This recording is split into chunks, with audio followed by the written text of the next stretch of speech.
कहानी की शुरुआत में हम एनी नाम की एक लड़की को देखते हैं जो अपने घर से भागते हुए बाहर आती है, जिसे देखकर ऐसा लगता है जैसे कि वह किसी से अपनी जान बचाने के लिए भाग रही है। तभी अचानक दरवाजे की आवाज सुनकर वह सड़क के बीच में ही रुक जाती है और धीरे धीरे पीछे की तरफ हटने लगती है और उसकी आंखें किसी को देख रही होती हैं। उसके पिता घर से बाहर आते हैं और उसे आवाज देते हैं। एनी अपने पिता और आसपास के लोगों को झूठ बोलते हुए कहती है कि वह ठीक है। एनी भागते हुए वापस घर के अंदर जाती है और उसके पिता उसका पीछा करते हैं। कुछ ही समय बाद वो फिर से कार की चाबी लेकर बाहर आती है और वहाँ से कहीं जाने के लिए निकल जाती है। ड्राइविंग करते वक्त वो बार बार पीछे मुड़कर देखती है जैसे कोई उसका पीछा कर रहा हो। उसका फोन बजता है लेकिन वह उसे भी नजरअंदाज कर देती है। वो काफी डरी हुई होती है। एनी बीच तक पहुंचती है और अपनी कार पार्क करके बीच पर बैठ जाती है। वो अपना फोन उठाती है और अपने पिता से कहती है कि वह उनसे बहुत प्यार करती है। एनी भागते भागते थक चुकी थी और हार मानकर आने वाले खतरे का इंतजार कर रही थी। अगले दिन एनी की डेड बॉडी बीच पर मिलती है और उसका पैर ऊपर की तरफ मुड़ा और टूटा हुआ होता है। वहीं दूसरी तरफ जय नाम की एक लड़की को दिखाया जाता है जो स्विमिंग पूल में होती है। उसकी बहन कैली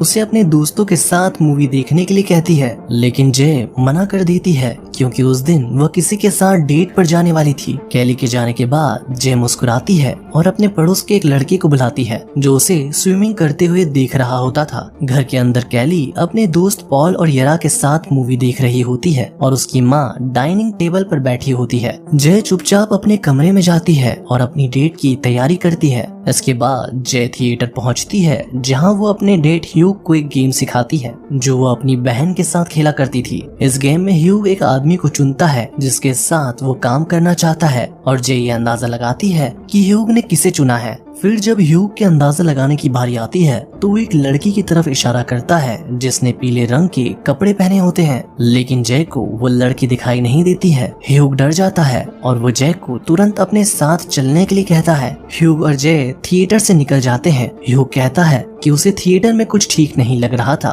इसके बाद वो लोग अपनी डेट जारी रखते हैं और डिनर के लिए जाते हैं। उस दिन थिएटर में जो हुआ उसके अलावा सब कुछ अच्छा था। अगले दिन जय केली के साथ घूम रही होती है और वो दोनों ह्यूग के बारे में बात करते हैं। जय ह्यूग से प्यार करती थी लेकिन थिएटर में उसके बर्ताव को लेकर परेशान थी। केली कहती है कि ह्यूग की तबीयत ठीक नहीं होगी इसलिए उसने ऐसा बर्ताव किया होगा, लेकिन जय को शक होता है कि ह्यूग उससे कुछ छुपा रहा है। जय और केली घर वापस आते हैं लेकिन केली अपने पड़ोसी ग्रेग के घर चली जाती है। इसके बाद जय और ह्यूग अपनी अगली डेट पर जाते हैं। ह्यूग उसे एक सुनसान एरिया में लेकर जाता है और वो दोनों पहली बार अपनी कार में फिजिकल रिलेशन बनाते हैं। जय पूरी तरह होश में होती है लेकिन तभी ह्यूग उसकी नाक पर क्लोरोफॉर्म वाला रुमाल रख देता है। जय उसे रोकने की कोशिश करती है लेकिन ह्यूग उससे ज्यादा ताकतवर था इसलिए वो कुछ नहीं कर पाती है और बेहोश हो जाती है। इसके बाद जब उसकी आंखें खुलती है तो वो अपने आप को एक बेकार पड़ी बिल्डिंग में एक व्हील चेयर से बंधा हुआ पाती है।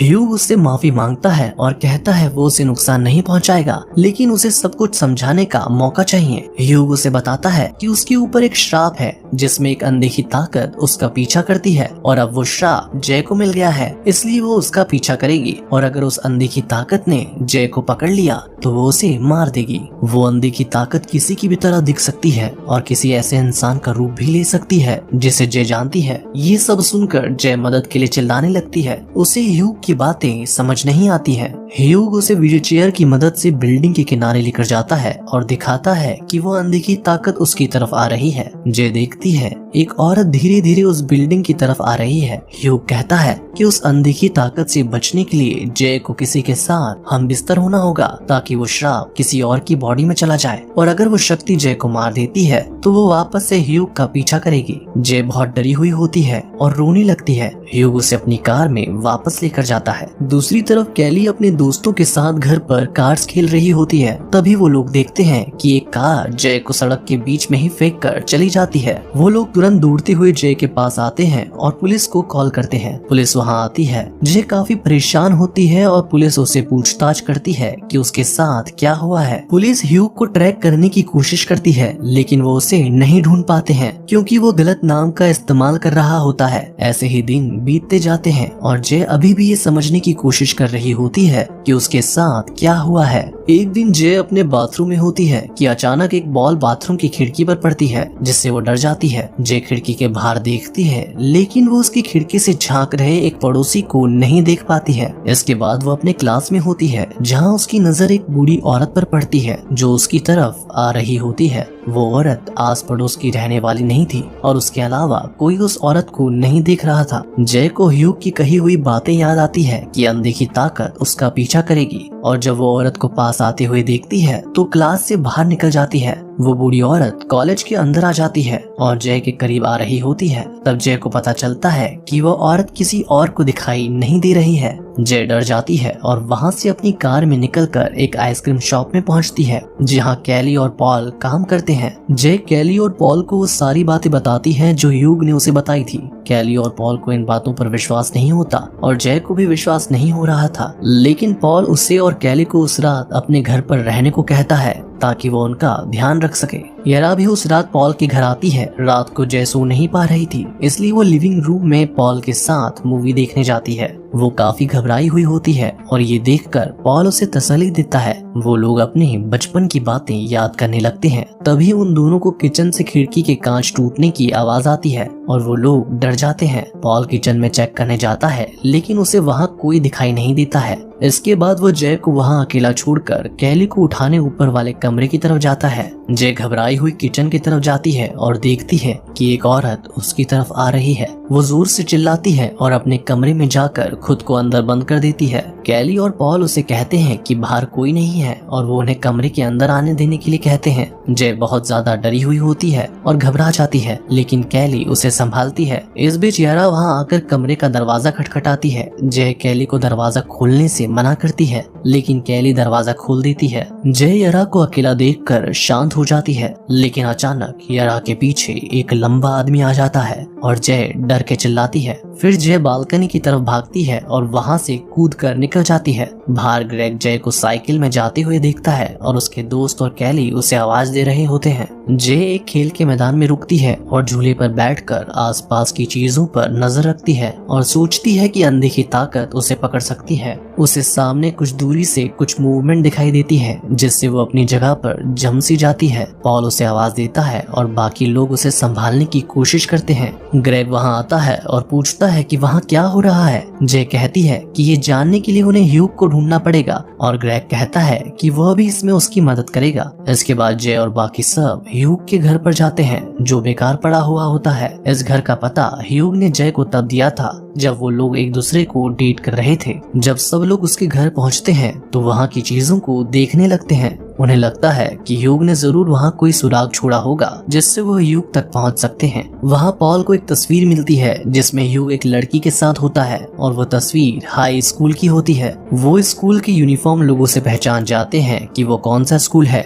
और वहाँ जाकर उन्हें पता चलता है कि ह्यूग का असली नाम जेफ रेडमंड है। कैली कहती है कि उन्हें पुलिस को बताना चाहिए लेकिन जय कहती है कि वो खुद जेफ से बात करके अपने सवालों का जवाब पाना चाहती है। इसके बाद वो लोग जेफ के असली पते पर जाते हैं जहां जय को जेफ की मां मिलती है। जय उसका चेहरा पहचान लेती है क्योंकि जब उसने पहली बार उस अनदेखी ताकत को अपनी तरफ आते देखा था तब उस ताकत ने जेफ की मां का रूप लिया था। जेफ जय से माफी मांगता है और उससे अपने बारे में और भी चीजें बताता है। जेफ कहता है कि उसे ये श्राप तब मिला था जब उसने एक बार गर्ल के साथ एक रात बिताई थी। वो जय को कहता है कि ये सब सच है और उसे इस श्राप को किसी और को फिजिकल रिलेशन के जरिए दे देना चाहिए, लेकिन जय के दोस्त उलझन में होते हैं और वो लोग इससे ट्रिक समझ लेते हैं। इसके बाद ग्रेग यहाँ से कहीं दूर जाने के लिए सबको अपने लेक हाउस में ले जाता है। जब जय वहाँ सो रही होती है तो पॉल उसका ध्यान रख रहा होता है और जेफ ने जो श्राप को पास करने के बारे में कहा था उसके बारे में सोच रहा होता है। ऐसे ही वक्त बीतता रहता है और आने वाले दिनों में ग्रेग जय को खुद की हिफाजत करने के लिए बंदूक चलाना सिखाता है। एक दिन जय अपने दोस्तों के साथ समुद्र के किनारे बैठी होती है, तभी वो अनदेखी ताकत यरा का रूप लेकर वहाँ आती है और जय पर हमला कर देती है। पॉल उस ताकत को नहीं देख सकता है लेकिन फिर भी वह अंदाजा लगाकर उस ताकत को कुर्सी से मारने की कोशिश करता है। इससे जय तो बच जाती है, लेकिन वो ताकत पॉल को दूर फेंक देती है। इसके बाद सब लोग एक कमरे के अंदर जाते हैं और वो ताकत भी जय की तरफ बढ़ती है। जय उसे बंदूक से गोली मारती है, जिससे वो ताकत जमीन पर गिर जाती है, लेकिन फिर तुरंत खड़ी हो जाती है और उसे कोई चोट भी नहीं लगती है। जय को पता चलता है कि वो उस ताकत को गन से नहीं मार सकती है, इसलिए वो दरवाजा बंद कर देती है और पीछे हट जाती है। वो ताकत दरवाजे को जोर जोर से पीट रही होती है, जिससे उस दरवाजे पर एक बड़ा सा छेद हो जाता है। जय उस छेद की तरफ देख रही होती है और उस ताकत के अंदर आने का इंतजार करती है, लेकिन उस ताकत की जगह ग्रेग उस छेद से अंदर झांकता है। उसे अभी भी उस अनदेखी ताकत वाली बात पर विश्वास नहीं होता है, क्योंकि उसने जय पर हमला होते हुए नहीं देखा था। ग्रेग वहाँ से चला जाता है और जय धीरे धीरे आगे आकर उस छेद से बाहर झांकती है और देखती है कि ग्रेग ठीक है या नहीं, लेकिन तभी अचानक वो ताकत वहाँ से अंदर आने लगती है। इस बार वो ताकत उसके एक पड़ोसी लड़के के रूप में होती है। जय वहाँ से बच के निकलने के लिए दूसरे दरवाजे का इस्तेमाल करती है और ग्रेग की कार लेकर वहाँ से निकल जाती है। वो ताकत उसका पीछा कर रही होती है और घबराहट की वजह से जय कार को मक्के के खेत में घुसा देती है और उसका एक्सीडेंट हो जाता है। इसके बाद वो हॉस्पिटल में जागती है और देखती है कि उसका हाथ टूट गया है। उसके दोस्त उसके बगल में सोए हुए होते हैं। तभी उसे किसी के पैरों की आवाज आती है और उसे ऐसा लगता है जैसे कि वो ताकत उसके कमरे की तरफ आ रही है, लेकिन वो एक डॉक्टर को वहाँ से गुजरते हुए देखती है और रिलैक्स हो जाती है। वो अपनी हालत देख के थक जाती है और जेफ की बात मानकर अपना श्राप किसी और को देने का फैसला करती है। उस रात ग्रेग और जय हॉस्पिटल में ही फिजिकल रिलेशन बनाते हैं। ऐसे ही कुछ दिन बीत जाते हैं और ग्रेग को कोई ताकत दिखाई नहीं देती है, जिससे उसे लगता है कि ये बात झूठ है। इधर जय अभी भी काफी डरी हुई होती है और खुद को कमरे में ही बंद रखती है। एक रात जय सोचती है कि वो ताकत वापस आ सकती है, इसलिए वो ग्रेग के घर पर अपनी खिड़की से नजर रख रही होती है। जय एक आदमी को ग्रेग के घर की तरफ जाते देखती है। वो आदमी ग्रेग के घर की खिड़की तोड़ता है और अंदर चला जाता है। जय ग्रेग को कॉल करने की कोशिश करती है, लेकिन ग्रेग फोन नहीं उठाता है। वो ग्रेग को बताने के लिए उसके घर की तरफ भागती है। वो ताकत ग्रेग के कमरे के दरवाजे को खटखटाती है और ग्रेग की माँ के रूप में होती है। इससे पहले कि जय कुछ कर पाती, वो ताकत ग्रेग पर हमला करके उसे मार देती है। जय को पता नहीं था कि वो श्राप फिर से उस पर आ गया है, इसलिए वो वहाँ से भागती है। उसने जो देखा था उससे वो काफी सदमे में थी और डरी हुई भी थी। जय कार लेकर बीच में जाती है और उस रात वहीं सो जाती है। अगले दिन जब वो उठती है तो वो कुछ लड़कों को बोट में देखती है और अपने कपड़े उतारने लगती है। वो अपने स्विम सूट में उन लड़कों की तरफ जाती है। इसके बाद सीन बदलता है और जय पॉल के साथ अपने घर पर होती है। पॉल उससे कहता है कि वो अपना श्राप उसे दे दे, लेकिन जय मना कर देती है। पॉल कहता है कि वो उसे पसंद करता है और पूछता है कि उसने ग्रेग को श्राप क्यों दिया। जय कहती है कि ग्रेग को कोई डर नहीं था, इसलिए उसे लगा कि ग्रेग को इससे कोई फर्क नहीं पड़ेगा और अब वो पछता रही है। पॉल उसके कमरे के आसपास देखता है और उसे उस ताकत को रोकने का एक ख्याल आता है। वो लोग जय के घर से निकल रहे होते हैं। तभी जय को घर की छत पर वो ताकत दिखाई देती है, जो उसके दादा के रूप में होती है। उस ताकत ने उस आदमी को मार दिया होता है जो बोट पर था और अब वो वापस जय के पीछे आती है। जय, पॉल, यरा और कैली एक पूल में जाते हैं जो चारों तरफ से बंद होता है। यहाँ वो ताकत का सामना करने की तैयारी करते हैं। वो लोग पुल के चारों तरफ बिजली का सामान लगा देते हैं और जय पानी में जाती है और उस अनदेखी ताकत के आने का इंतजार करती है। थोड़ी देर में बाहर मौसम खराब हो जाता है और बादल गरजने और बिजली चमकने लगती है। जय उस ताकत को पुल की तरफ आती देखती है और सबको बताती है कि वो आ गई है। उसकी आवाज से पता चलता है कि वो बहुत डरी हुई है। कैली उससे पूछती है कि वो कैसी दिखती है, लेकिन जय उसे कुछ नहीं बताती और बहुत डर जाती है। वो पुल से बाहर निकलने लगती है, लेकिन पॉल उसे बढ़ावा देते हुए पुल में तब तक रहने को कहता है जब तक वो अनदेखी ताकत उसके साथ पुल में नहीं आ जाती। लेकिन वो ताकत पुल में जाने के बजाय जय के ऊपर बिजली का सामान फेंकने लगती है। जय अपने दोस्तों की मदद करने के लिए उस अनदेखी ताकत की तरफ इशारा करके बताती है कि वो कहाँ है। वो ताकत लगातार जय की तरफ चीजें फेंक रही होती है, जिसकी वजह से जय पानी में डूबने लगती है। लेकिन वो किसी तरह पानी के ऊपर आती है और उस ताकत को देखती है जो उसके मरे हुए पिता का रूप लेकर आई होती है, और इसलिए वो कैली को नहीं बताती कि वो कैसी दिखती है। इसके बाद पॉल बंदूक लेता है और जय की तरफ निशाना लगाता है, क्योंकि वो उस ताकत को नहीं देख सकता है। पॉल उस ताकत के बहुत करीब चला जाता है और वो लगभग उसे पकड़ने ही वाली होती है। लेकिन जब पॉल एक सामान को हवा में उड़ते हुए देखता है तो उस तरफ गोली चलाता है, लेकिन वो गोली उस ताकत को लगने के बजाय यारा के पैर में लग जाती है।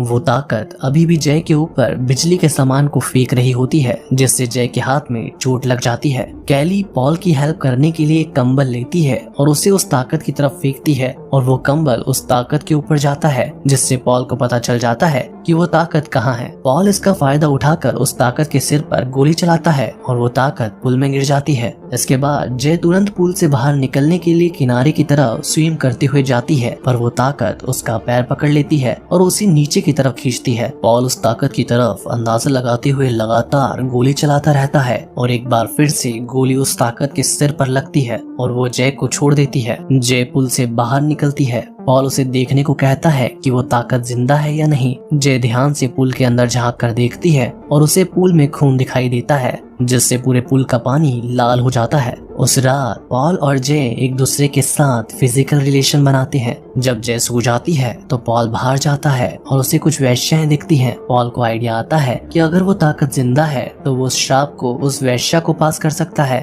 सीन बदलता है और पॉल जय के साथ होता है। दोनों एक दूसरे का हाथ पकड़ के उस पल को एंजॉय कर रहे होते हैं, लेकिन इस बात से अनजान होते हैं कि